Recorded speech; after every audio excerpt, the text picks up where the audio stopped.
உண்மையாய் என்னை தாழ்த்தி தேவனுக்கு நான் அர்ப்பணித்து தேவன் பேசின வார்த்தைகளை நான் உங்க மத்தியில நான் ஷேர் பண்ணணும் அப்படின்னு பிரியப்படுறேன். அதாவது நாம் எல்லாரும் சில பாரங்களை வைத்துக் கொண்டு இருப்போம். பெற்றோர்கள் அவங்க பிள்ளை குறித்ததான ஒரு பாரம் இருக்கும். பிள்ளைகள் அவங்களோட படிப்பு, அவங்களோட வேலை, இது குறித்துதான ஒரு பாரம் இருக்கும். எல்லாருக்கும் ஒரு பாரம் இருக்கும். ஆனா எல்லா பாரத்தை காட்டிலும் மேலான பாரம் என்ன அப்படின்னா, பிதா நம்ம வேலை என்ன பாரத்தை வைத்திருக்கிறார், இதுதான் முக்கியம். நம்மளோட பாரங்கள் எல்லாம் சில நேரத்துல நம்மளோட ஆசை நிமித்தமாய் வரும், நம்மளோட விருப்பத்து நிமித்தமாய் வரும். அந்த பாரங்கள் சில நேரத்துல தவறாய் முடியலாம், சில நேரத்துல அது கரெக்டா இருக்கலாம். ஆனா அந்த எல்லா பாரங்களும் இந்த உலகத்தோட நம்ம மறிக்கும் போது அது அழிஞ்சிரும். ஆனா பிதா கொண்டு இருக்கிற பாரங்கள் அது அழியாது, அது நித்தியத்திற்கும் அது அழியாது. அது நேற்றும் இன்றும் என்றும் மாறாதவைகளா இருக்கிறது. ஏன்னா பிதாவானவர் நேற்றும் இன்றும் என்றும் மாறாதவைகளா இருக்கிறார். நான் சில காரியத்தை நான் உற்று நோக்கி பார்த்துட்டு கொண்டிருந்தேன். திரியேக தேவன் பத்தி நம்மளுக்கு தெரியும். திரியேக தேவன் என்றால் ஒரே தேவன், ஆனா 3 நபர். திரியேக தேவன் ஒரே தேவன், ஆனா 3 நபர். அவர் எல்லாரும், பிதா, குமாரன், பரிசுத்தாவி எல்லாரும் அவர் தேவனா இருக்கிறார். அதே நேரத்துல அவங்களுக்கு சில ரெஸ்பான்சிபிலிட்டி, சில ரோல் இருக்கு. பிதாவானவர் அவர் தன்னோட ஒரே பேரான குமாரனை பூமியில அனுப்பிச்சார். அவர் கிறிஸ்துவானவர் தான் சிலுவையில மரித்து அநேகரை அவர் ரத்தத்தினால் அவர் மீட்டு கொண்டார். பரிசுத்தாவினவர் நம்மளை வழி நடத்தி கொண்டிருக்கிறார். சகலவித சத்தியத்திலும் பாவத்தை குறித்து, நீதியை குறித்து, நியாயத்தீர்ப்பு குறித்து அவர் கண்டித்து உணர்த்தி கொண்டிருக்கிறார். இப்படி திரியேக தேவன் அவர் கடந்த காலத்திலையும், நிகழ்காலத்திலும், எதிர்காலத்திலையும் அவர் ரொம்ப ஆக்டிவா இருக்கிறார். நம்ம மத்தியில அவர் செயல்பட்டு இருக்கிறார். எதற்காக அப்படின்னா, யாவரும் கெட்டு போகாமல் நித்திய ஜீவன் அடையணும். நான் படைத்த என் சாயலாய் படைத்த நபர்கள் யாரும் கெட்டு போக கூடாது அப்படின்ற ஒரு வைராக்கியத்தோடு இந்த 3 பேர் பாரம் கொண்டு நம்ம மத்தியில அவங்க உறவாடிட்டு இருக்காங்க. அநேக பேர் இங்க வந்தவங்க எல்லாரும் சில நேரத்துல நீங்க சோர்ந்து வந்தாலும் தேவன் ஒரு உற்சாகமான வார்த்தையை அவர் கொடுக்கிறார். ஏன்னா அவர் உங்களை நேசிக்கிறார். அவரோட பாரம் எல்லாமே நீங்க அழிந்து போக கூடாது அப்படின்னு. நாம் சில காரியத்தை நம்ம பார்க்கலாம். பைபிள்ல 4 இடத்துல மாத்திரம், பைபிள் முழுவதும் 4 இடத்துல மாத்திரம் திரியேக தேவனை பற்றி எழுதப்பட்டிருக்கு. திரியேகம், ட்ரினிட்டி அப்படின்ற வார்த்தை இல்ல. சில பேர் அதை தவறா பிரசங்கிப்பாங்க. ட்ரினிட்டின்னு அந்த வார்த்தை இல்ல, அதனால திரியேக தேவன் இல்ல அப்படின்னு சொல்லுவாங்க. பைபிள்ல சிகரெட் அப்படின்ற வார்த்தை இல்ல, அதனால எல்லாரும் சிகரெட் அடிக்கணும் அப்படின்னு இல்லை. அதே போல அநேக தீமையான வார்த்தைகளை தேவன் அவர் இந்த பாவத்தை அவர் கரெக்டா அந்த வார்த்தையை போடல, ஆனா இருந்தாலும் அதை மீன் பண்றாரு, இல்ல இதை நீங்க பண்ணாதீங்க. அதே போல அநேக வார்த்தைகள் பைபிள்ல போடப்பட்டிருக்காது. ஏன்னா வார்த்தை கொள்ளும், ஆவியை உயிர்ப்பிக்கும், அதுக்கு பின்னாடி இருக்க ஆவிதான் முக்கியம். திரியேகம் என்ற வார்த்தையை நம்ம பார்த்து அது இருந்தாதான் அப்படின்ற மாதிரி இல்லை. தேவன் அநேக இடத்துல அவர் அதை ஸ்தாபித்து இருக்கிறார். யோவான் 10:30 அவர் சொல்லி இருக்கிறாரு, நானும் பிதாவும் ஒன்றா இருக்கிறோம். யோவான் 17ஆம் அதிகாரம் 24-26 நீங்க வாசித்தீங்க அப்படின்னா, கிறிஸ்து எனக்குள்ள இருக்கிறார், நான் உன்னிலும், கிறிஸ்து என்னிலும். இந்த காரியங்கள் எல்லாமே திரியேக தேவனை அவர் குறிக்கும். அதே போல இயேசு கிறிஸ்துவானவர் அவர் பேப்டிசம் எடுக்கும்பொழுது அந்த இடத்துல பிதாவானவர் சத்தம் கேட்கும், புறா போல பரிசுத்தாவி இருக்கும். இயேசு கிறிஸ்துவானவர் அங்க யோர்தான் நதியில இருப்பார். அதே போல ஸ்தேவான் இறக்கும் பொழுது கூட பிதாவானவர் இருப்பார், அவர் வலது பரிசுல கிறிஸ்துவானவர் இருப்பார். ஸ்தேவான் பரிசுத்தாவினால் நிரப்பப்படுவாங்க. அந்த இடத்துல 3 பேரும் இருப்பாங்க. அதனால நம்ம என்ன பண்ணணும் அப்படின்னா, திரியேக தேவனை நம்ம புரிந்து கொள்ளுதல் ரொம்ப முக்கியம். மொத்தம் 4 இடத்துல திரியேக தேவனோட கிரியைகளை நம்ம பார்க்க முடியும்.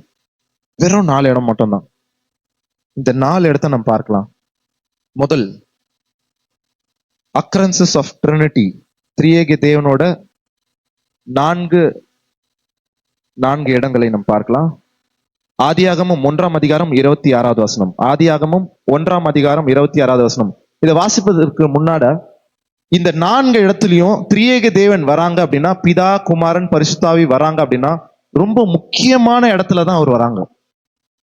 முதல் காரியம், உலகத்தை அவர் படைத்து மனிதர்களை படைக்கும் பொழுது அவங்க 3 பேர் வராங்க. அந்த வசனத்தை வாசிக்கலாம். ஆதியாகமம் 1:26. தேவன் தமது சாயலாகவும் தமது ரூபத்தின்படியேயும் மனுஷனை உண்டாக்குவோமாக. அவர்கள் சமுத்திரத்தின் மச்சங்களையும் ஆகாயத்து பறவைகளையும் மிருக ஜீவன்களையும் பூமி அனைத்தையும் பூமியின் மேல் ஊறும் சகல பிராணிகளையும் ஆளக்கடவர்கள் என்றார். இந்த இடத்துல போட்டிருக்கோம், இங்கிலீஷ்ல இப்படி போடப்பட்டிருக்கோம் 1:26. Then God said, let us. தமிழ்ல இது போடப்பட்டிருக்கோம், பின்பு தேவன் நமது. ஏலோஹிம் அப்படின்னா ப்ளூரலான வேர்ட். ப்ளூரல் அப்படின்னா அநேக பேர் இருக்கிறது, ஒரு நபர் அல்ல, அதற்கு மேற்பட்ட நபர்கள். நமது அப்படின்னா பிதா, குமாரன், பரிசுத்தாவி. மனிதர்களை படைக்கும் பொழுது திரியேகம் செயல்பட்டது. நம்மளை உருவாக்கும் பொழுது நமது சாயலாக படைக்கணும் அப்படின்னு சொல்லிட்டு திரியேகம் எல்லாரும் ஒன்று கூடுறாங்க. பிதா, குமாரன், பரிசுத்தாவி ஒன்று கூடி அவங்களோட சாயலாய் படைக்கிறாங்க. இரண்டாவது அக்கரன்ஸ் ஆதியாகமம் 3:22. ஆதியாகமம் 3:22. பின்பு தேவனாகிய கர்த்தர், இதோ மனுஷன் நம்மை நன்மை தீமை அறியத்தக்கவனாய் நம்மில் ஒருவரை ஆனான். இப்பொழுது இந்த வசனத்தை நம்ம வாசிக்கும் பொழுது ஆதாம் ஏவாள் பாவம் செய்துருவாங்க. பாவம் செய்த பிறகு திருப்பி திரியேக தேவன் வராங்க. இப்பொழுது அவங்க ஒரு சான்று, ஒரு சர்டிபிகேட் கொடுக்குறாங்க. என்ன அப்படின்னா, இப்பொழுது மனுஷன் நன்மை தீமை அறியத்தக்கவனாய் நம்மில். இந்த வார்த்தை இங்கிலீஷ்ல எப்படி போடப்பட்டிருக்கோம்? Then the Lord God said, behold, the man has come like one of us. நம்மில். இப்போ முதல்ல அவர் உருவாக்கும் பொழுது திரியேக தேவன் இருந்தார். இரண்டாவது பாவம் செய்த பிறகு தேவன் நன்மை தீமை அறியத்தக்க ஒரு கெப்பாசிட்டி வரும் பொழுது தேவன் ரெகக்னைஸ் சர்டிபிகேட் கொடுக்கிறார். ஓகே, நம்மளை போல அவன் மாறிட்டான், அவனுக்கு இப்ப தெரியுது எது நன்மை எது தீமை. மூன்றாவது அக்கரன்ஸ், மூன்றாவது ஆதியாகமம் 11:7. தயவு செய்து தேவனோட சத்தத்தை நாம் கேட்போம். கூட நீங்க வாங்க, தேவன் நம்மளை எங்க கொண்டு போறாரு நீங்க வாங்க. ஆதியாகமம் 11:7. நாம் இறங்கி போய் ஒருவர் பேசுகிறதை மற்றொருவர் அறியாதபடிக்கு அங்கே அவர்கள் பாஷையை தாறுமாறாக்குவோம் என்றார். இந்த இடத்துல போடப்பட்டிருக்கு, பாபேல் கோபுரம் கட்ட பொழுது மனிதர்கள் எல்லாரும் நம்ம கட்டலாம் அப்படின்னு சொல்லிட்டு பெருமை அங்க வரும்பொழுது திருப்பி திரியேக தேவன் வராங்க. அந்த இடத்துல சொல்றாங்க, நாம் இறங்கி போய் பிதா, குமாரன், பரிசுத்தாவி. மூன்றாவது அக்கரன்ஸ் இங்கிலீஷ்ல போடப்பட்டிருக்கு, come let us go down there and confuse their language. Come let us. எதுக்காக திரியேக தேவன் வரணும்? இது தேவனே ஹேண்டில் பண்ணிட்டு போலாமே. புதிய ஏற்பாட்டுல இயேசு கிறிஸ்து, இப்பொழுது பரிசுத்தாவியினர். எதற்காக 3 பேர் இணையறாங்க? 3 பேர் இணையறாங்க அப்படின்னும் பொழுது ஒரு பெரிய காரியங்கள் இருக்கு. அவரு தன்னை மனிதர்களை படைக்கும் போது இணைந்தாங்க, மனிதர்கள் பாவம் செய்து தன் சாயலாய் மாறும் போது இணைந்தாங்க. மூன்றாவது பெருமைக்குள்ள போகும்போது அவர் இணையறாங்க. இல்ல, இந்த பெருமையின் நிமித்தமாய்தான் தேவ தூதர்கள் 3 பங்குல 1 பங்கு அவங்க பூமிக்கு அவங்க தள்ளப்பட்டார்கள். இந்த பெருமைக்கு தேவன் எதிர்த்து நிற்கிறாங்க. பெருமைக்கு தேவன் மட்டும் இல்ல, திரியேகமும் எதிர்த்து நிற்கிறது. உங்களுக்கு தெரியுமா, நான் பெருமையா இருக்கிறேன் அப்படின்னா தேவன் மட்டும் அல்ல, திரியேகமே எதிர்த்து நின்று, இல்ல நம்ம இவங்களை கன்ஃபியூஸ் பண்ணலாம், இவங்களை அடிச்சிடலாம். நான் பெருமை உள்ளவர்கள் தேவன் எதிர்த்து நிற்கிறாங்க, பெருமை உள்ளவர்களுக்கு திரியேகமே எதிர்த்து நிற்கிறது. அதனால்தான் நாம் பெருமையா இருக்கக்கூடாது. எந்த இடத்துலயும் தன்னை தாழ்த்துகிறவன் உயர்த்தப்படுவான், தன்னை உயர்த்துகிறவன் தாழ்த்தப்படுவான். நான் சிறுகணும், தேவன் பெருகணும். உண்மையாய் நாம் பெருமை நம்ம வாழ்க்கையில வந்துடவே கூடாது. விஜேஎஃப் சபை குடும்பத்தினருக்கு பெருமை என்ற காரியம் வந்துடக்கூடாது. அவங்க முன்னாடி நின்று பாட்டு பாடலாம், முன்னாடி சாட்சி சொல்லலாம், முன்னாடி வசனத்தை சொல்லலாம், அநேக ப்ரோக்ராம்ல நிறைய ஸ்கிட்ல நடிக்கலாம், எல்லாமே பண்ணலாம். ஆனா பெருமை ஆட்கொள்ளக்கூடாது, பெருமை ஆட்கொள்ளக்கூடாது. தேவன் எதிர்த்து நிற்கிறார். தேவன் மட்டுமல்ல, திரியேகமே எதிர்த்து நிற்கிறது. இப்போது 4வது அக்கரன்ஸ். யாராவது கெஸ் பண்ண முடியுமா 4வது அக்கரன்ஸ் எங்க வந்திருக்கு அப்படின்னு சொல்லிட்டு? உண்மையாய் நான் இதை பார்க்கும்பொழுது அதுக்கு மேல இல்ல, 4 நாள் தான். அதுவும் பழைய ஏற்பாட்டுல, புதிய ஏற்பாட்டுல இல்ல. ரொம்ப முக்கியமான பகுதியில திருப்பி திரியேக தேவன் ரொம்ப நாள், ரொம்ப வருடங்கள் கழித்து திருப்பி திரியேக தேவன் கூடுறாங்க. திருப்பி கூடி அவங்க பாரத்தை தயவு செய்து இதை புரிஞ்சுக்குங்க. நான் உண்மையாய் இது போன மாதம் எனக்கு இந்த வார்த்தை வரும்பொழுது என்னால் அடக்கிக் கொள்ள முடியல. இது ஒரு பெண் வந்து ஒரு கர்ப்பவதி ஆகி 6 மாசம் 7 மாசம் 8 மாசம் அவங்க பிள்ளையை பெற்று எடுக்கிற வரைக்கும் அது முடியாது. எனக்கு இப்பொழுது தேவனோட பாரம் மட்டும் அல்ல, திரியேக தேவனோட பாரங்கள் என் இருதயத்துல தேவன் போட்டிருக்காங்க. என்னால தாங்கிக் கொள்ள முடியல. இதை நான் உங்க மத்தியில நான் ஷேர் பண்ணணும்னு நினைக்கிறேன். 4வது அக்கரன்ஸ், ஏசாயா 6ஆம் அதிகாரம். ஏசாயா 6ஆம் அதிகாரத்தை நாம் திருப்பி பார்ப்போம். அதுக்கு முன்னாடி சில காரியத்தை நான் சொல்லிடுறேன். ஏசாயா 5ஆம் அதிகாரத்துல அநேக வார்த்தைகள் இருக்கு. இது எப்படி அப்படின்னா, சில காரியத்தை நம்ம புரிஞ்சுக்கலாம், இந்த இடத்துல நம்ம புரிந்துக்கலாம். தேவனோட பாரத்தை, திரியேக தேவனோட பாரத்தை நம்ம புரிந்து கொள்ளணும் அப்படின்னா அந்த பகுதியை நம்ம நம்ம அலசி ஆராயிடலாம், ஆழமாய் பார்க்கலாம். தேவன் அநேக காலகட்டத்துல அநேக தீர்க்கதரிசிகளை அவர் எழுப்பினார். அதுல ஒருத்தர் ஏசாயா. அவர் ஏசாயாக்கு அநேக பாரத்தை அவர் கொடுத்திருக்கிறார். 5ஆம் அதிகாரத்துல எருசலேம் அவங்க பாவம் பண்ணிட்டே இருக்காங்க. இஸ்ரவேல் மக்கள் பாவம் பண்ணிட்டே இருக்காங்க. யூதேய மக்கள் பாவம் பண்ணிட்டே இருக்காங்க. அவங்களுக்காக தேவன் வந்து சொல்றாரு, ஐயோ நீங்க பாவம் பண்றீங்களே அப்படின்னு சொல்லிட்டு ஏசாயா தீர்க்கதரிசி மூலமாய் தேவன் உரைக்கிறார். தேவன் சொந்த வார்த்தைகளே தேவன் வந்து ஏசாயா தீர்க்கதரிசி மூலமாய் அவர் உரைக்கிறார். அவர் என்ன சொல்றாருன்னா, நான் வந்து திராட்சை தோட்டமா இருக்கிறேன், எஜமானனா இருக்கிறேன், ஆனா என்னோட செடிகள் கொடிகள் வளர மாட்டேங்குது, கனி கூட மாட்டேங்குது அப்படின்னு பாரத்தோட அவர் சொல்றாரு. சொல்லும் பொழுது அநேக இடத்துல நீங்க ஐயோ ஐயோன்ற வார்த்தையை நீங்க பாப்பீங்க.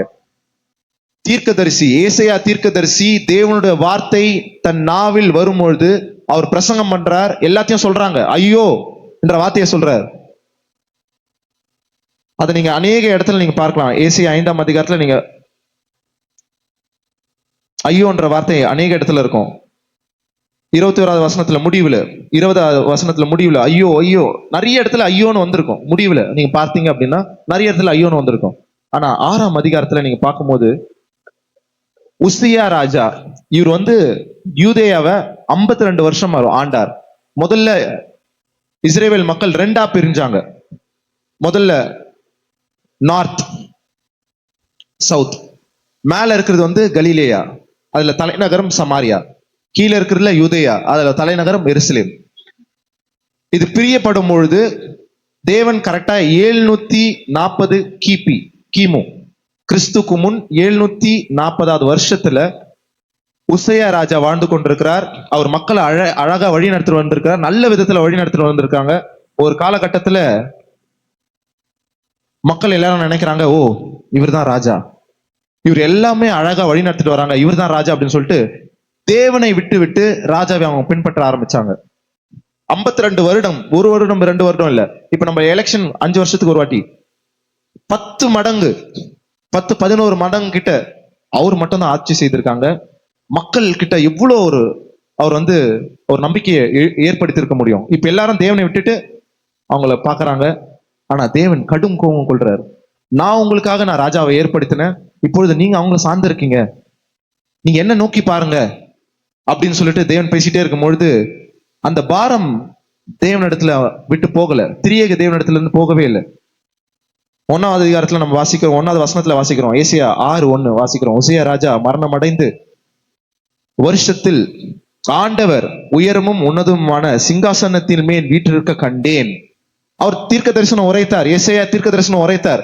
ஆனா இந்த காட்சியை அவர் பார்க்கல. மற்றவங்களுக்கு தான் அவர் தீர்க்க தரிசனம் உரைத்தார், ஆனா இந்த காட்சியை அவர் பார்க்கல. ஒன்னும் தேவன் அவர் உயரமும் உன்னதமான சிங்காசனத்தில் வீற்றிருக்கிறதை அவர் பார்த்து அதுக்கப்புறமா அநேக காரியங்கள் நடக்குது. அந்த இடத்துல நீங்க பாத்தீங்க அப்படின்னா தேவ தூதர்கள் வந்து பணிவிடை செய்வாங்க. என்ன அப்படின்னா அவர் சொல்லுவார், ஐயோ ஓ இஸ் மீ. இதை மட்டும் யாரும் ஆஃப் பண்ண முடியுமா?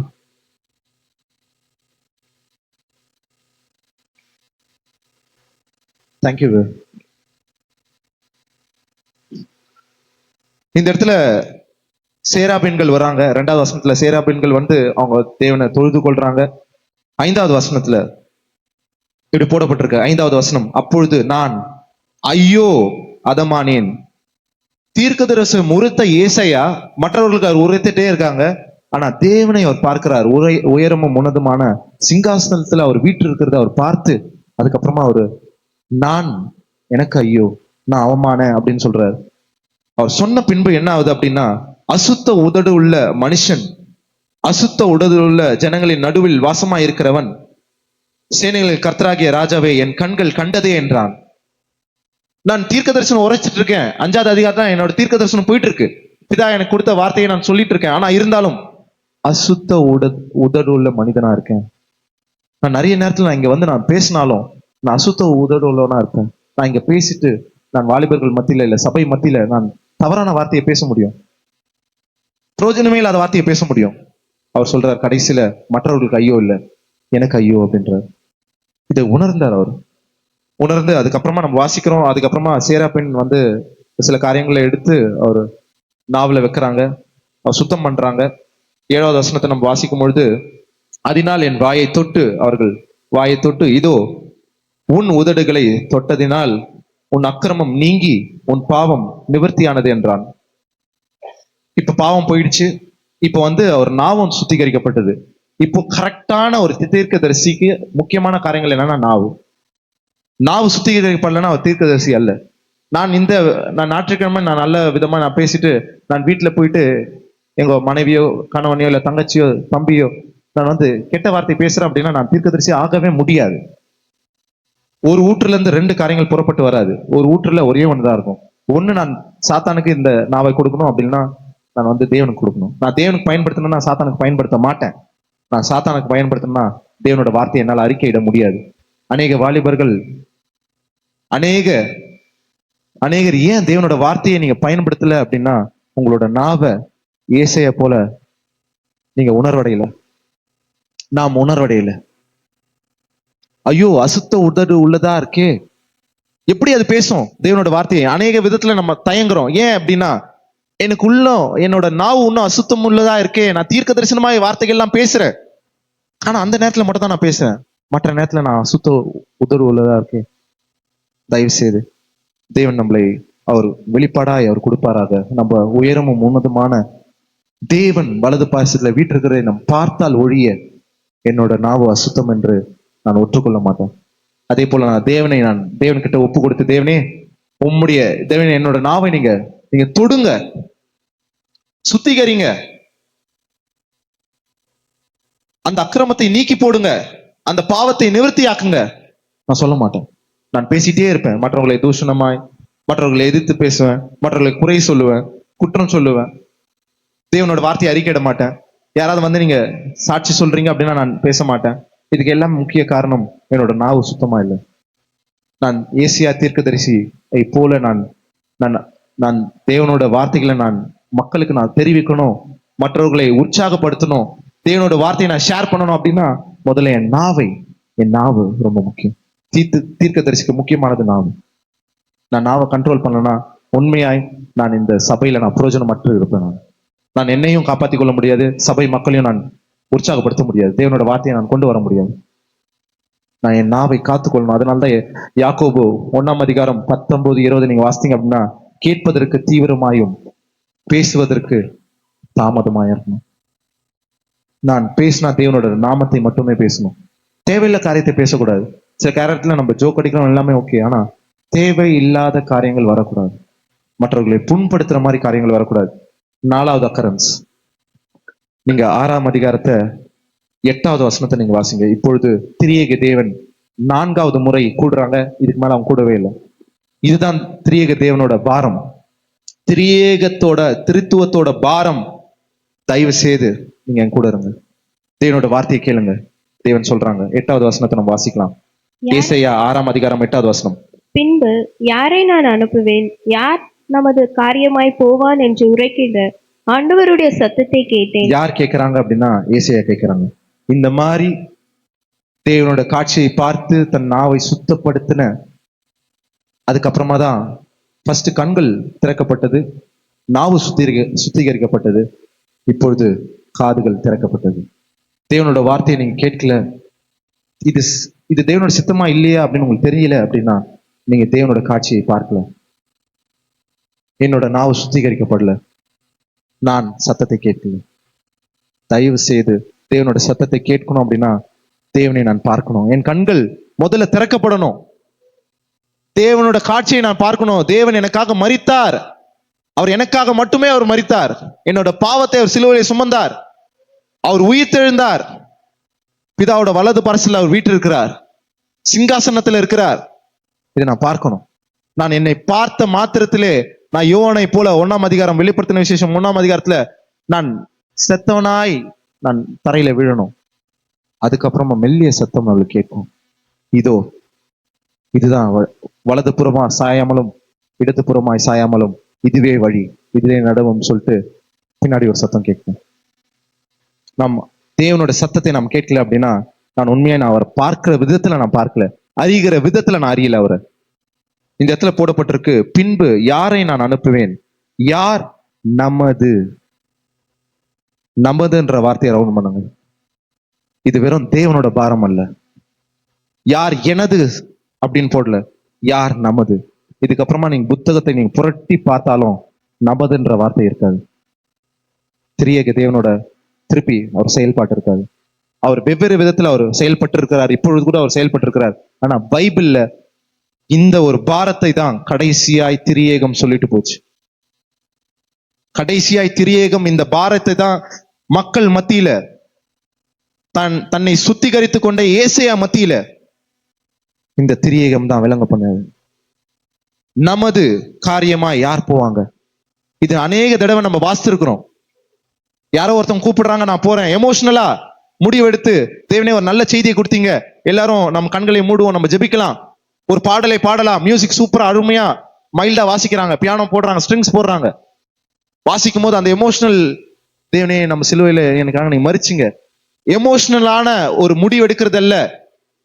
யாரை நமது காரியமாய் போவான் அப்படின்னும் பொழுது திரியேகம், பிதா, குமாரன், பரிசுத்த ஆவி இந்த சபைக்கு அவர் வெளிப்படுத்தி கொண்டிருக்கிறார். அவரோட பாரம் திரித்துவத்தோட பாரம். இன்னைக்கு தலைப்பே தான் திரித்துவத்தோட பாரம், திருத்துவத்தின் பாரம். இதுதான் பாரம். யார் அவர் அனுப்ப முடியும்? சாதாரண நபர்களை அனுப்பிச்சிட முடியுமா? நாம் திடீர்னு எதுவுமே இல்லாத நான் லேட்டா வந்து நான் உட்காந்துட்டு ஒரு பாடலை பாடிட்டு, நான் வர்ஷிப்ல எதையோ பாடிட்டு, நான் உட்காந்து எதையோ கேட்டுட்டு, இல்ல அந்த பாரத்துக்கு என்னால மேட்ச் பண்ண முடியல. அந்த பாரத்துக்கு என்னால மேட்ச் பண்ண முடியல. ஏசையா எத்தனைக்கும் அவர் தேவன் சிங்காசனத்துல வீட்டிருக்கிறத பார்த்தார், நாவை சுத்தம் பண்ணினார், தேவனோட வார்த்தையை கேட்டார். ஆனா இருந்தாலும் திருத்துவம் ஏசையாவை பார்த்து அந்த வார்த்தையை சொல்லல. நீங்க நல்லா வாசித்தீங்கன்னா தெரியும். பின்பு ஏசையாவை நான் அனுப்புவேன், இல்ல இன்னும் கூட அந்த கொஸ்டின் இருக்கு, யார் திருப்பி யார் நமது. ஏன் ஏசையா சுத்திகரிக்கப்பட்டிருக்காங்களே, ஏன் ஏசையாவை பார்த்து சொல்லல?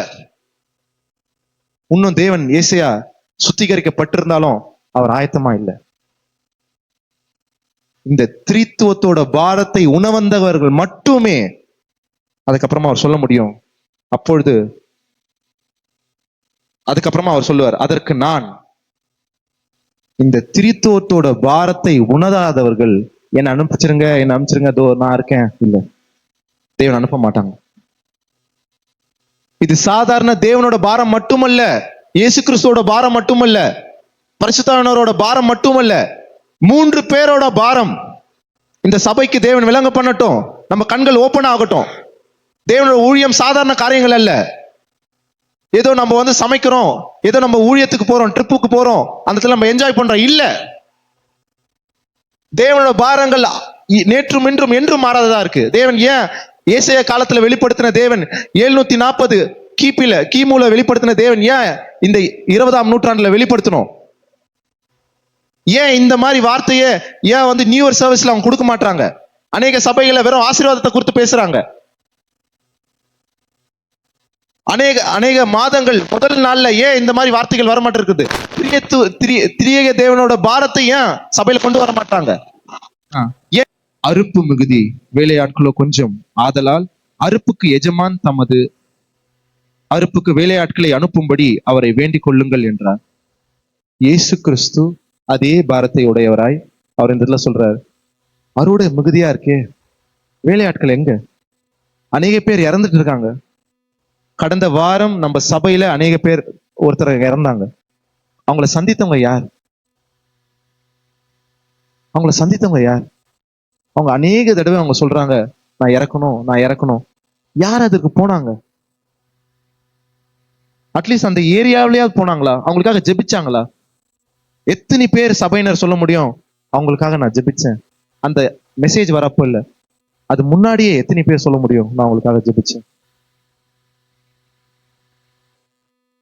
டெத் ஃபியூனரல் அட்டன் பண்றது வேற, இறந்துட்ட பிறகு அட்டன் பண்றது வேற. அவங்களுக்காக யார் ஜெபிக்க முடியும்? இப்ப அநேக நம்ம சபை மத்தியில அநேக ஃப்ளூ இருக்கு, நிறைய பேருக்கு கோல்டு இருக்கு, காஃப் இருக்கு, லங்ஸ்ல சளி கட்டுது. எத்தனை பேர் நம்ம சபையை சாத்தான் இது மாதிரி வேட்டையாடி கொண்டிருக்கும் போது எத்தனை பேர் திறப்புல நின்று நம்ம சபைக்காக ஜெபிக்க முடியும்? உங்களுக்கு அந்த பாரம் உங்க இருதயத்துல போகலையா ஒன்னும்? அநேக பேர் ட்ரிபிள்ஸ்ல போனவங்க எத்தனை பேர் ஆக்சிடென்ட் ஆனாங்க. இமானோட வண்டி லலித் ஆக்சிடென்ட் ஆனா, ஜோதி பிரதர் நியூ இயர் ஃபர்ஸ்ட் அன்னைக்கு ஆக்சிடென்ட் ஆனாங்க, உமா சிஸ்டர் சமீபமா ஆக்சிடென்ட் ஆனாங்க. இன்னும் எத்தனை பேர் இப்படி நடக்கும்? நம்ம பொறுத்துட்டு இருக்கணும். நம்ம மாம்சத்தோட ரத்தத்தோட போராடி கொண்டிருக்கோம். நான் எங்க மேல நான் போராடுறேன்? நான் அங்க நான் விட்டுறேன், சாத்தானா நான் விட்டுறேன். மனுஷன் கூட நான் போராடிட்டு இருக்கேன். நீ பெரியவனா, நான் பெரியவனா, இந்த சபைக்கு நான் முன்னாடி வந்த, நீ முன்னாடி வந்த, நான் ஊழியம் பண்றேன், நீ ஊழியம் பண்ற. இல்ல, தேவன் சொல்றாங்க நம்மளுக்குள்ள போராட வேண்டிய அவசியமே இல்லை. தேவன் எல்லாரையும் நேசிக்கிறாங்க. தேவன் எல்லாருக்காகவும் தான் அவர் பலியானார். எல்லாரோட பாவங்கள் மன்னிக்கப்படணும் அப்படின்னு தான் இயேசு கிறிஸ்து பொதுவாய் யூதர்களுக்கும் புறஜாதியினருக்கும் அவர் பலியானார். எதற்காக? நம்ம மாம்சத்தோட ரத்தத்தோட போராடணும். எபேசியர் 6ஆம் அதிகாரம் 10-12 வாசித்தீங்கன்னா, மாம்சத்தோட ரத்தத்தோட போராடுறதுக்கு நம்ம அழைக்கப்படல. திரித்துவத்தோட பாரத்தை உடையவர்களாய் நம் வாழ்ந்து நம் அந்தகார லோகாதிபதிகளோடும் இவங்க கூட தான் நம்ம போராடணும். அந்த இடத்துல நம்ம ஜெபிக்கப்படும் போது சபையில யாரும் அஃபெக்ட் ஆக மாட்டாங்க. இன்னும் தேவனோட பாரம் நம்ம இருதயத்துல வரலையா? இன்னும் நம்ம அப்படியே உட்கார்ந்துட்டு இருக்கோமா? நம்ம மீடியா டீம் ரெக்கார்ட் பண்ணி யூடியூப்ல அப்லோட் பண்றதா மீடியா டீமோட வேலையா? நம்ம யூத் பாய்ஸ் எல்லாரும் ஏதோ ஒரு இடத்துக்கு ஸ்பாட் போயிட்டு அங்க என்ஜாய் பண்றது மட்டும் தானா? இல்ல நம்ம மினிஸ்ட்ரி போகும்போது அந்த இடத்துல ஃபுல்லா நம்ம செல்ஃபி எடுக்கிறதுக்கு மட்டும் தானா? அந்த இடத்துல ஒரு சின்ன மீட்டிங், ஜெபம், 2 பேருக்கு சாட்சி சொல்ற, அவ்வளவுதானா? திரித்தவத்தோட பாரம் இங்க இருக்கு. நான் இன்னும் இங்கே தவழ்ந்துட்டு இருக்கேன். நான் இன்னும் உணர்வு அடையல. நான் தேவனோட பாரத்தை ஏற்றுக்கொள்கிற இருதயம் என்கிட்ட இல்ல. நான் முழு இருதயத்தோடு தேவனை நேசிக்க முடியல. மத்தேயு 22ஆம் அதிகாரம் 37வது வசனம் என்ன சொல்லுது அப்படின்னா, உன் தேவனாகிய கர்த்தரை முழு உள்ளத்தோடு, முழு இருதயத்தோடு, முழு ஆத்மாவோட நேசிக்கணும். ஏன் என்னால் நேசிக்க முடியல? அதோட ஆன்சர் உபாகமம் 30ஆம் அதிகாரம் 6வது வசனத்துல இருக்கும். உபாகமம் 30ஆம் அதிகாரம் 6வது வசனம், உன் தேவனாகிய கர்த்தரில் நீ உன் முழு இருதயத்தோடும் உன் முழு ஆத்மாவோடும் அன்பு கூர்ந்து பிழைக்கும்படி உன் தேவனாகிய கர்த்தர் உன் இருதயத்தையும் உன் சந்ததியரின் இருதயத்தையும் விருத்த சேதனம் பண்ணி. இந்த இடத்துல என்னோட முயற்சி இல்லை. நான் எவ்வளவு முயன்றாலும் நான் தேவனை முழு இருதயத்தோட என்னால் நேசிக்க முடியாதுன்ற முதல் நிலைமைக்கு நான் வரணும். பிதாவே, என்னால இது முடியாது, நீங்க என் இருதயத்தை விருத்த சேதனம் பண்ணணும், நீங்க எனக்கு ஹெல்ப் பண்ணணும். நான் ஒப்பு கொடுக்கணும் தேவன் இடத்துல. நான் முயன்றேன், என்னால முழுசா நான் தேவனை நேசிக்க முடியல. ஏன்னா நான் முயன்றேன், என் இருதயத்தை தேவனுக்கு கொடுக்கல. இப்பொழுது எந்த இடத்துல குறை இருக்குன்னு தேவன் காமிக்கிறாங்க. நான் ஏன் முழுசா நேசிக்க முடியல அப்படின்னா, நான் முயற்சி செய்யறேன். நான் எல்லாரையும் நேசிக்கிறது போல நான் தேவனை நேசிக்கிறேன். தேவனே, நான் எல்லாரையும் நேசிக்கிறது போல நான் உண்மை நேசிக்க கூடாது. தேவனே, நான் உண்மை மட்டுமே நேசிக்கணும் அப்படின்னா இருதயத்தை தேவனே நீங்க விருத்த சேதனம் பண்ணுங்க. நான் உங்க இடத்துல கொடுத்துடுறேன், நீங்க அதை மாற்றுங்க. நம்ம தேவன் இடத்துல கொடுத்துருவோம். தேவன் நம்மளோட இருதயத்தை முழுவதும் தேவன் இடத்துல கொடுத்துரும். தேவன் அந்த இருதயத்துல தேவனோட திருத்துவத்தோட பாரத்தையும் தேவனோட அன்பையும் அவர் ஊற்றுவாராங்க. சில காரியங்களை சொல்லி நம் முடித்திடலாம். நம் உண்மையாய் தேவன் அழைக்கும் பொழுது ஏசையா தீர்க்கதரிசி அவர் பிரதித்திரமாக அவர் ரெஸ்பாண்ட் பண்ணார், பிதாவே அடிமை நான், என்னை அனுப்புங்க அப்படின்னு. ஆனா அநேக இடத்துல அநேக பேர் ரெஸ்பாண்ட் பண்ணல. முதல் காரியம், ஒரு அரை மனசா ரெஸ்பாண்ட் பண்ணவங்கள நம்ம பார்க்கலாம். லூக்கா 9ஆம் அதிகாரம் 57வது வசனம். இந்த 3 காரியங்கள், முதல் காரியம் அரை மனசா தேவனுக்கு ரெஸ்பாண்ட் பண்ணவங்க. இரண்டாவது, அநேக காரணங்களை சொல்லி தப்பித்து சென்றவர்கள். மூன்றாவது, வேணாம் தேவனே, உங்க வழியை நீங்க பாத்துக்க, என் வழியை நான் பாத்துக்கிறேன். இந்த 3 கேட்டகரியில நான் இருந்தேன் அப்படின்னா நான் தேவனோட ஊழியக்காரனா இருக்க முடியாது, தேவனோட தீர்க்கதரிசியா இருக்க முடியாது. இந்த 3 காரியத்தை மட்டும் நம்ம பார்த்து முடிச்சிடலாம். அரை மனசா, நான் தேவனே நீங்க கூப்பிட்டீங்கன்னா நான் வரேன், ஆனா இருந்தாலும் சில நேரத்துல என்னால் வர முடியாது அப்படின்றவங்க. லூக்கா 9ஆம் அதிகாரம் 57வது வசனம். லூக்கா 9ஆம் அதிகாரம் 57வது வசனம். இதுல போடப்பட்டிருக்கு, அவர்கள் வழியிலே போகையில் ஒருவன் அவனை நோக்கி, ஆண்டவரே நீர் எங்கே போனாலும் உம்மை பின்பற்றி வருவேன். அதுக்கு தேவன் சொல்றாரு, மனுஷனுக்கு தலை சாக்கிய இடம் இல்ல. 59வது வசனத்துல, நீ எங்க போனாலும் வருவேன். அவங்க என்ன நினைச்சிருக்காங்க, தேவன் கூட போனா எல்லாமே கம்ஃபர்டபுளா இருக்கும். இயேசு கிறிஸ்து நிலைமையை சொல்றார், தலை சாக்கியத்துக்கு கூட இடம் இருக்காது, உனக்கு வீடு இருக்காது, உனக்கு வாகனம் இருக்காது, உனக்கு போடுற உடை இருக்காது, மாற்று துணி இருக்காது, எந்த பையும் இருக்காது, பணம் இருக்காது. கர்த்தரையே நம்பி நான் போயிட்டு இருக்கேன், என் பின்னாடி வர முடியுமா? ஆறாம் மனசா இருக்காங்க, வர முடியாது. எமோஷனலா சொல்லிடலாம், தேவனே நீங்க எங்க போனாலும் வரலாம். பேதுரு போல, நான் சாக நேர்ந்தாலும் நம்ம மறுதளிக்க மாட்டேன். இல்ல, அரை மனசா. தேவன் ஏசாயா தீர்க்கதரிசிக்கு சொன்ன அந்த பாரத்தை தேவன் சபையில வெளிப்படுத்திருக்கிறாங்க. நீங்க அரை மனசா ரெஸ்பாண்ட் பண்ண போறீங்களா? 59வது வசனத்துல, வேறொருவன் அவரை நோக்கி என்னை பின்பற்றி வா என்றார். அதற்கு அவர், ஆண்டவரே முன்பு நான் போயிட்டு என்னோட தகப்பனை அடக்கம் பண்ணிட்டு உத்தரவு கேட்டு வரேன், பெர்மிஷன் கேட்கிறேன். நான் உண்மையா நான் ஜாப் ரிசைன் பண்ணும்போது யாருக்கிட்டையும் பெர்மிஷன் கேட்கல. தேவன் என்ன சொன்னார், நான் செய்தேன். நான் சபை கூட நான் சொல்லல. தேவன் இடத்துல கேட்டேன், தேவனே நான் சபைக்கு சொல்லணுமா, மூப்பர்கள் சொல்லணுமா? இல்ல, நான் உன்னை அழைச்சேன், நான் உனக்கு அந்த ஜாபை கொடுத்தேன். நான் உங்களை கேட்டு கொடுக்கல, நான் உனக்கு டைரக்டா நான் கொடுத்தேன். நான் திருப்பி நான் கேட்கிறேன், நீ ஜாப் ரிசைன் பண்ணு. நான் சொன்னேன், அவங்க கிட்ட பெர்மிஷன் வாங்குறதுலாம் இல்லை, தேவனை எடுத்துக்கங்க. அரை மனசா இருக்கக்கூடாது. நீங்க ஒரு தீர்மானம் எடுத்தீங்க அப்படின்னா தேவன் சொல்றாரா, செய்திருங்க. கலப்பல கை வைத்தவன் பின்னிட்டு திரும்பி பார்க்க கூடாது. அரை மனசா இருக்கக்கூடாது. நான் ஒரு பெர்மிஷன் வாங்கிக்கிறேன், நான் போய் சொல்லிட்டு வரேன். இல்ல, நான் ஒரு வாட்டி நான் யூத் மீட்டிங் முடிச்சுட்டு தேவன் என் கூட வல்லமையா பேசினார். நான் ட்ரெயின்ல வந்துட்டு இருக்கேன், தேவன் சொன்னார், உன் லக்கேஜ் எடு அப்படின்னாரு. நான் எடுத்துட்டேன். வாசலுக்கு போ. நான் வாசலுக்கு போயிட்டேன். நீ இறங்கு. பிதாவை நான் இறங்கணுமா? என் தங்கச்சி இருக்கா, நான் யார்கிட்டையும் இன்டிமேட் பண்ணல. வாலிபர்கள் நிறைய பேர் வராங்க, நான் இறங்கலன்னா காணாமல் போனாங்க, ஒரு பில்லு எல்லாம் வரும். நீ இறங்குனாரு. தேவன் கிட்ட நான் ப்ரே பண்ணும்போது, இல்ல நீ உள்ள போ அப்படின்னு திருப்பி நான் எடுத்துட்டு வந்துட்டேன். யாருக்கும் தெரியாது, நான் போனதும் வந்ததும். நான் ரெடியா இருக்கேனா? தேவன் அதான் பார்த்தார். ஆபிரகாம் நீ மகனை வெட்டு. ஆனா வெட்ட அனுமதிக்கலையே. அந்த இடத்துல ஆபிரகாம் என்னை நேசிக்கிறானா, தன் பிள்ளையை காட்டிலும் அவன் என்ன நேசிக்கிறானான்னு தான் பார்த்தார். என்ன அவர் கூப்பிடும் போது, லக்கேஜ் எடு. நான் எடுத்தேன். தேவன் யார் அரை மனசா இருக்காங்களோ கூப்பிட மாட்டாங்க. தேவனோட பாரத்தை உணராதவர்கள், அரை மனசா இருக்கவங்கள தேவன் கூப்பிடவே மாட்டாங்க. இந்த நபர் திருப்பி தேவனை பின்பற்றி வந்திருப்பாரா? Question mark. மூன்றாவது காரியம் 61வது வசனத்துல, பின்பு வேறொருவன் அவரை நோக்கி, ஆண்டவரே உம்மை பின்பற்றுவேன், ஆனாலும் முன்பு போய் என் வீட்டில் இருக்கிறவர்களிடத்தில் அனுப்பி உத்தரவு. திருப்பி ஒரு பெர்மிஷன், நான் வீட்டுல சொல்லிட்டு வரேன். தேவன் அரை மனசா இருக்கவங்கள தேவன் கூப்பிடவே மாட்டாங்க. ரிச் யங் ரூலர், மத்திய 19ஆம் அதிகாரத்துல நீங்க வீட்டுல போய் வாஸ்தா தெரியும், 16ல இருந்து 22வது வசனம் வரைக்கும் நீங்க வாஸ்தா தெரியும். கூப்பிடுவார், நீ வா என் பின்னாடி வா. இல்ல, அவன் பெரிய பணக்காரனா இருந்ததுனால உன் எல்லாத்தையும் சொத்தெல்லாம் வித்துட்டு ஏழைகள் கொடுத்துட்டு நீ என் பின்னாடி வாண்டுறாங்க. போயிட்டாங்க. அரை மனசா இருக்கிறதவங்க போயிட்டாங்க. தேவனிடத்துல பின்பற்ற முடியாது. பெரிய சொத்து, என்னோட இருதயம் பெரிய சொத்துல இருந்துச்சுன்னா தேவனை பின்பற்ற முடியாது. என்னோட இருதயம் ஒரு பொண்ணோட மோகத்துல இருந்துச்சுன்னா பின்பற்ற முடியாது. என்னோட இருதயம் ரகசிய பாவத்துல இருந்துச்சுன்னா பின்பற்ற முடியாது. என்னோட இருதயம் என் மனைவி, என்னோட கணவனை, என்னோட தகப்பன தாயை நான் நேசிக்கிறேன் அதிகமா, நான் பின்பற்ற முடியாது.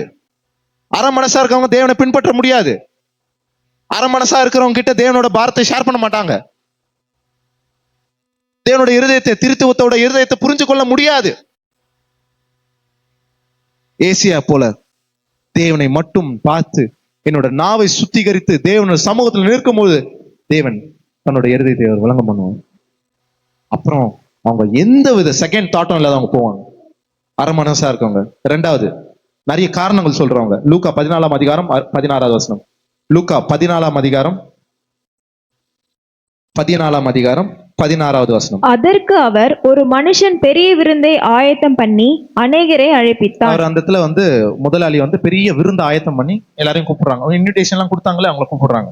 கூடும்போது விருந்து வேளையில் தன் ஊழியக்காரனை நோக்கி, நீ அழைக்கப்பட்டவர்களிடத்தில் போய் எல்லாம் ஆயத்தமாயிருக்கிறது, எல்லாமே வாங்க அப்படின்னு சொல்றாங்க. 18வது வசனத்துல, அவர்கள் எல்லோரும் போக்கு சொல்ல தொடங்கினார்கள். ரீசன் சொல்றது ரெண்டாவது கேட்டகரி. முதல் கேட்டகரி யார் அப்படின்னா அரை மனசா இருக்கு. ரெண்டாவது போக்கு சொல்லுவாங்க, ரீசன்ஸ். தேவனே, எனக்கு சின்ன ஒரு அசைன்மெண்ட் இருக்கு, எனக்கு ஒர்க் இருக்கு, இன்னைக்கு நான் இந்த ஒருத்தரை போய் பார்க்கணும், இல்ல சர்வீஸ்க்கு வண்டியை விடணும். தயவு செய்து நீங்க போக்கு சொல்ல இடமே இல்லை.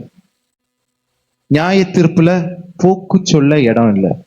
ஏன் என்ன நீ நேசிக்கல முழு இருதயத்தோடு? அந்த இடத்துல தேவனே, இந்த இடத்துல மனைவியை நான் லைட்டா நேசித்துட்டேன் இல்லை, இந்த இடத்துல எங்க அப்பாவை நான் நேசித்துட்டேன் இல்லை.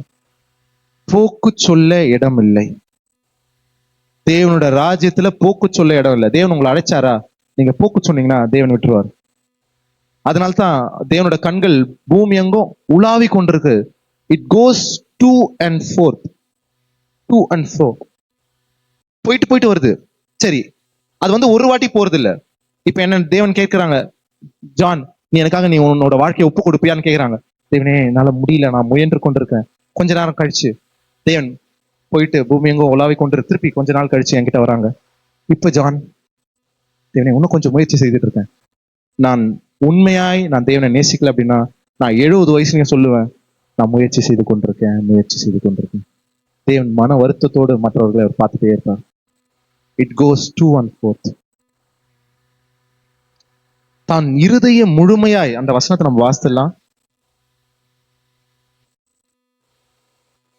2 சாமுவேல் 16ஆம் அதிகாரம்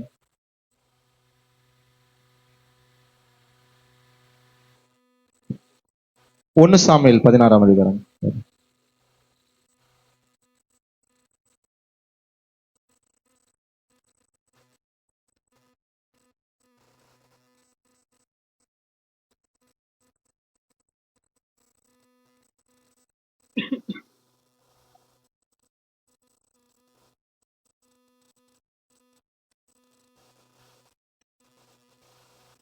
அந்த வசனத்தை நம்ம அப்புறமா வாசிக்கலாம். தேவனோட கண்கள் பூமி மற்றும் உலாவிக் கொண்டிருக்கிறது. தம்முடைய இருதயம் முழுவதும் யார்கிட்ட இருக்கோ அவங்கள தேவன் பிரியப்படுகிறாங்க அப்படின்னு இருக்கும். உண்மையாய் தேவனோட கண்கள் பூமி என்று உலாவிக் கொண்டிருக்கு. தேவன் அரை மனசா போக்கு சொல்றவங்க இடத்துல தேவன் இருக்க மாட்டாங்க. நம்ம இந்த பகுதி நம்ம வாசித்துட்டு இருக்கோம். மத்தேயு லூக்கா 14ஆம் அதிகாரத்துல நம்ம வாசித்துட்டு இருக்கும் பொழுது 16வது வசனத்துல, அதற்கு அவர்கள், ஒரு மனுஷன் பெரிய விருந்தை ஆயத்தம் பண்றாங்க. 18வது வசனத்துல பண்ற போக்கு சொல்ல தொடங்கினார்கள். ஒருத்தன் சொல்றான், நான் வயல் எனக்கு இருக்கு, நான் அதை போய் பார்க்கணும். முதல் ரீசன், வயல் இருக்கு, நான் போய் பார்க்கணும். அவன் ரீசன் சொல்றது என்ன அப்படின்னா, அவனோட ஒர்க்கை காமிப்பான். எனக்கு ஒர்க் லோட் அதிகமா இருக்கு, நான் இந்த நேரத்துல நான் பாட முடியாது, மியூசிக் போட முடியாது, எனக்கு ஒர்க் தான் முக்கியம். தேவன் போக்கு சொல்றவங்களை அப்படியே விட்டுருவாங்க. தம் இருதயம் முழுவதும் யார்கிட்ட இருக்கோ, நோக்கி கொண்டிருக்கோ, தேவன் அவங்களை அழைப்பாங்க. நம் சாதாரணமா அற்பமா என்ன நபர்களை தேவன் அவர் எடுப்பார். பேதுருவை, மீனவனை போய் தேடி கண்டுபிடித்தார். பெரிய பெரிய பரிசேயர்கள், சதிசேயர்கள், கல்விமான்களை அவர் மறைத்துட்டார். பாலகருக்கு அவர் வெளிப்பட்டார். நம்ம நினைச்சிட்டு இருப்போம், இந்த பையன் பிரயோஜனமே இருக்க மாட்டான், ஆனா இவரை தான் தேவன் தேடி கண்டுபிடிப்பார். ஏன்னா அவனோட இருதயம் என்ன பண்ணணும் அவனுக்கு தெரியல, தாளந்து இருக்காது. ஆனா இருந்தா சொல்றாரு, இல்ல நீ வா, என் பின்னாடி வா, நான் அவனை மனிதர்கள் பிடிக்கிறவனாக்குவேன். ஒருத்தர் 19வது வசனத்துல, ஐஸ்வர்யமுள்ள ஒரு மனுஷன் இருந்தான். அவன் லூக்கா 14:19, வேறொருவன் மாடு கொஞ்சம் இன்வெஸ்ட்மெண்ட் போட்டு வேலையில அவர் இருக்காரு. அவருக்கு ப்ராஃபிட் பார்க்கணும், கொஞ்சம் எக்ஸ்ட்ரா போட்டு ப்ராஃபிட் பார்க்கணும். பணத்தின் பின்னாடி போறவங்க ரீசன் சொல்லுவாங்க, இல்ல எனக்கு ஒர்க் இருக்கு, எனக்கு இன்சென்டிவ் இருக்கு, எனக்கு ஓட்டி இருக்கு. முக்கியமான ஜாபா இருந்தா பரவாயில்ல. நான் டிசிஎஸ்ல இருக்கும்போது சில இம்ப்ளிமெண்டேஷனுக்கு அப்ப நான் சண்டே போயிருந்தேன். நான் முழுவதும் நான் நினைச்சு பார்த்தேன் அப்படின்னா மொத்தம் ஒரு 3-4 வாட்டி நான் போயிருக்கேன் சண்டே. ஆனா அந்த அந்த சண்டே நான் அங்க இருக்கும்பொழுது என்னோட இருதயம் ஃபுல்லா இங்க இருக்கும், சிந்தையும் இருதயம் சபையில இருக்கும். ஓ, இந்த நேரத்துல பாட்டு பாடுவாங்க, இந்த நேரத்துல தேவ செய்தி வரும், இந்த இடத்துல நிறைய பேர் சாட்சி சொல்லுவாங்க, இந்த இடத்துல எல்லாரும் சந்தோஷமா இருப்பாங்க. ச்சே, இருக்கும் சில நேரங்கள்ல தவிர்க்க முடியாத காரணங்கள் இருக்கும். ஆனா இருந்தாலும் இதை ஒரு போக்காக சொல்லிட்டு காரணமாய் சொல்லிட்டு போறவங்கள தேவன் இருதயம் நாடாது. தேவன் இருதயம் நாடாது. உண்மையா தேவன் வருத்தத்தோடு, ச்சே, நான் தேடி வந்தேன், அவன் என்னை விட்டு விலகி போறான். முன்பு நான் அன்பு கூர்ந்தேன், என்னை திருப்பி அன்பு கூற மாட்டானே. உண்மையாய் தேவன் தான் நம்மளை முந்தி அன்பு கூர்ந்தார். தேவன் தான் நம்மளை தேடி வராங்க. நான் பாவியா இருக்கும்போது அவர் வராங்க. நான் ஏதோ பெருசா நினைச்சிட்டு தேவனே வேணாம். 20வது வசனத்தை, வேறொருவன் பெண்ணை விவாகம் பண்ணினேன், என் ஒய்ஃப், நான் இப்பதான் மேரேஜ் ஆச்சு, வேணாம் தேவனே. நான் ஊழியெல்லாம் பண்ண முடியாது. வாலிபனா இருக்கும்போது நான் ஊழியம் பண்ணேன், ஆனா இப்ப என்னால பண்ண முடியல. ஏன் அப்படின்னா ஒய்ஃப் புள்ள குட்டி வந்துட்டாங்க, அவங்கள பார்க்கணும். தேவன் சொல்றாரு மன வருத்தத்தோடு, என் பின்னாடி வர முடியலையே, நான் உனக்காக தான் நான் மறிச்சேன். இன்னைக்கு அநேக பேர் நான் தடவை கேட்டிருக்கேன், அவங்க திருமணம் ஆனதுக்கு முன்னாடி தேவனுக்காக வல்லமையா செயல்பட்ட வாலிபர்கள் திருமணம் ஆன பிறகு வல்லமையா செயல்படல.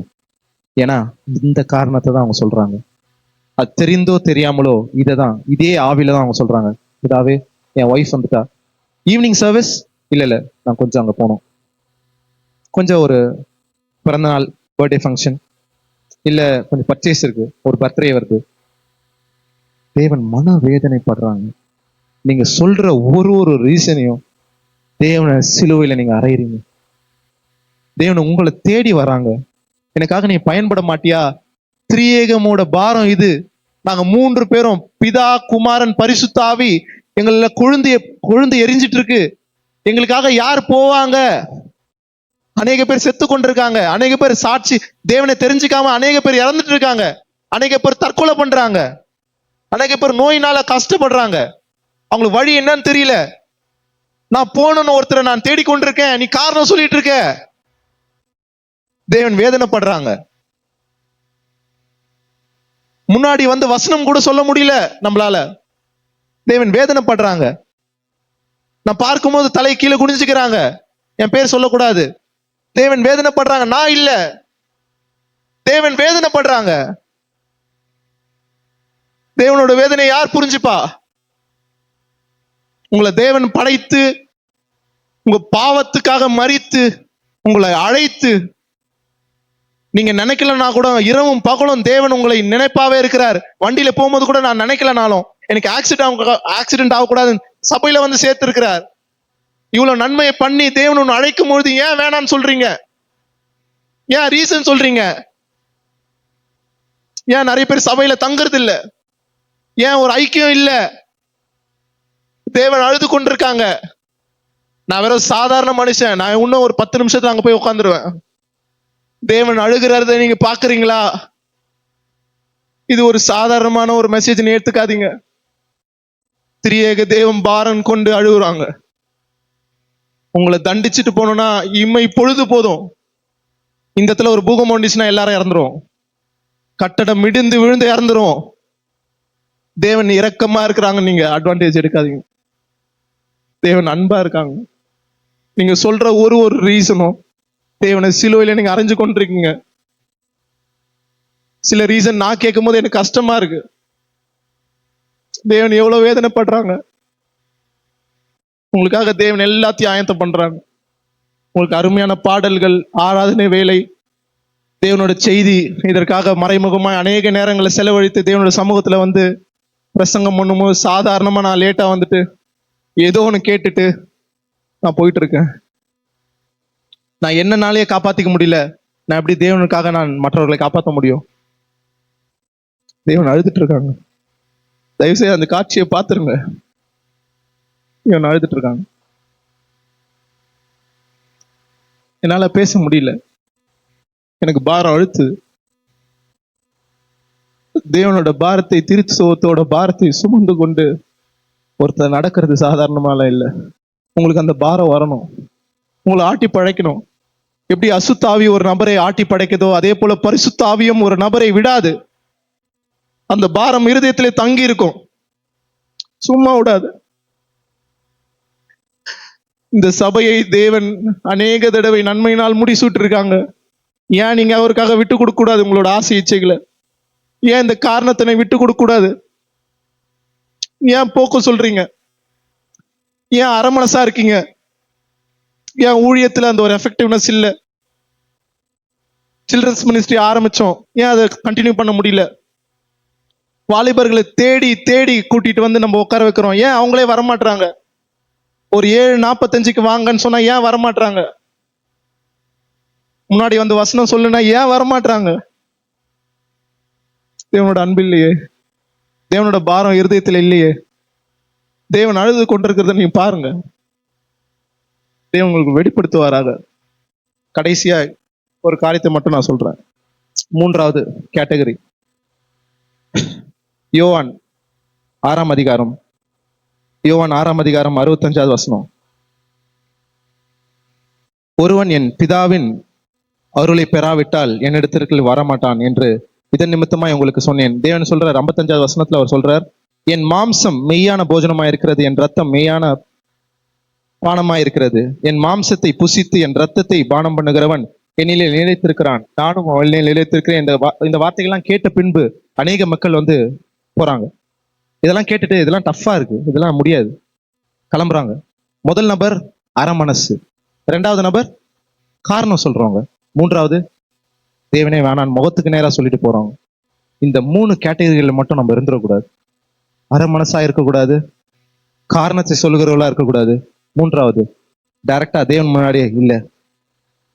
இந்த இடத்துல ஒரு 66 நம்ம வாசிக்கிறோம். அப்பொழுது இயேசு பன்னிருவரையும் நோக்கி, இவங்கெல்லாம் போறாங்க. 66 அந்த முதல் அவருடைய சீஷர்கள் அநேகர் அவரோட கூட நடவாமல் பின்வாங்கி போனார்கள். நிறைய பேர், இவரு கூடலாம் யார் போவா, டஃப்பா இருக்கு, நடக்க முடியாது, எப்ப பார்த்தாலும் பரிசுத்தத்தையே பேசுறாரு, எப்ப பார்த்தாலும் குத்திக்கிட்டே இருக்காரு, கொஞ்சம் கூடமா ஃப்ரீயா இருக்கக்கூடாது. இதெல்லாம் பேசிட்ட பிறகு 67 சொல்றாரு, அப்பொழுது இயேசு கிறிஸ்து ரொம்ப மனசு கஷ்டப்படுறாரு, என்னை டைரக்டா ரிஜெக்ட் பண்ணிட்டாங்களே. 12 நோக்கி 12 பேரையும் நோக்கிட்டு அவர் சொல்றாரு, நீங்களும் போய்விட மனதா இருக்கிறீர்களோ? சீமன் பேதுரு சொல்றாரு, ஆண்டவரே யார் இடத்தில் போவோம்? நித்திய ஜீவ வசனங்கள் உம்மிடத்தில் உண்டு. இன்னைக்கும் தேவன் திரித்துவத்தோட பாரத்தை உங்க இருதயத்துல வைத்திருக்கிறார். நீங்களும் போயிட போறீங்களா? இவ்வளவு தூரம் தேவன் பேசுனதுக்கு கேட்ட பின்பும் நீங்க போயிட போறீங்களா? திருப்பியும் அரமனசாதான் அவருக்கு ரிப்ளை பண்ண போறீங்களா? திருப்பி காரணத்தை சொல்றதுக்கு ரெடியா இருக்கீங்களா? திருப்பி டைரக்டா தேவனிடத்துல இல்ல, முடியாது, தயவு செய்து நம்ம மனம் திரும்புவோம். நம்ம எல்லாரும் நம்ம கண்களை மூடலாம். அதற்கு முன்னாடி ஒரே ஒரு காரியம், எனக்கு வந்து தொண்டை சரியில்லை, ஆனா நான் வந்து சுடு தண்ணி எடுத்துட்டு வந்தேன், அங்கதான் பிடிச்சேன். இப்ப இதை தொட்டு பார்த்தா ரொம்ப சில்லுன்னு இருக்கு. இதுக்கு எவ்வளவு நேரம் தேவைப்பட்டுச்சு? சுட தண்ணி இதுக்கு எவ்வளவு தேவைப்பட்டுச்சு அப்படின்னா எனக்கு ஜஸ்ட் ஒரு 3/4 மணி நேரம். இதே போல நம்ம இருந்துடக்கூடாது. ஒரு மெசேஜை கேட்ட மாத்திரத்திலே நம்மளோட அந்த அனல் குறைஞ்சிடக்கூடாது. இந்த அனல் குறைஞ்சிடக்கூடாது. சில நேரத்துல நம்ம பிளாஸ்க்ல மூடி வச்சாலும் கொஞ்ச நேரத்துக்கு இருக்கும், ஆனா அந்த அனல் அப்படியே போயிடும். நம்மளோட இருதயமும் வெகு சீக்கிரத்துல தேவன் பேசின வார்த்தைகள் நம்ம இடத்துல போறதுக்கு சாத்தானவன் பறித்து கொள்றதுக்கு ரெடியா இருக்கான். இந்த சுட தண்ணி எப்படி சில்லுனாச்சோ அதே போல உங்களோட இருதயம் தேவன் பேசின வார்த்தைகள் உடனே அவிழ்ந்து போயிடக்கூடாது. இந்த அனலை மூட்டினவர் தேவனோட சமூகத்துக்கு நீங்க போயிட்டு அவர்கிட்ட கேளுங்க, தேவனே இந்த அனலை எடுத்து போட்டுறாதீங்க, நெருந்த நாளில நீங்க முடியாத இருங்க, மங்கிர திரியதை நீங்க நினைக்காதீங்க. தேவன் சொல்றார், வெது வெதுப்பாயும் குளிராயும் நம்ம இருந்தோம்னா தேவன் வாந்தி பண்ணி போடுவான்னு சொல்றாரு. தயவு செய்து இந்த தண்ணீர் மாதிரி நம்ம வேணாம். கேட்ட ஜீவனுள்ள வார்த்தைக்காக நம்ம கண்களை மூடலாம்.